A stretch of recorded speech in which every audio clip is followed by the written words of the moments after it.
Stretch marks can happen for plenty of reasons, the most common being pregnancy. Stretch marks can also happen during growth spurts or losing and gaining weight in short periods of time. However you gained your tiger stripes, you may want to consider making them lighter and less noticeable. Believe it or not, there is a growing recommendation for using Vicks, with people saying it's like a magic eraser for stretch marks or loose skin after pregnancy. The combination of menthol, thick oils and other skin cooling ingredients are perfect for reducing the vibrancy of even the most stubborn of stretch marks. Many people who use this method swear by it, with some people even saying that it could get rid of marks within just a few days.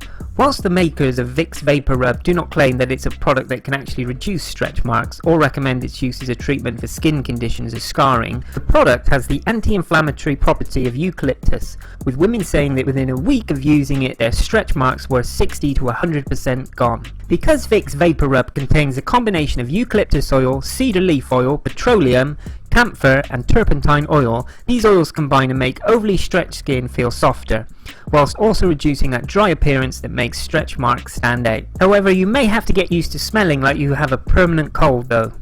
There are two ways you can apply Vicks Vaporub. If you want to decrease the visibility of the awful stretch marks, apply Vicks on the affected area. You will see positive results after 2 weeks of regular application. The other way is to rub Vicks all over your marks and put a piece of cling wrap all the way around your hips. Later, put on a pair of tight leggings and leave it overnight. The marks should be gone when you wake up. If they don't disappear, you might have to repeat this the following night.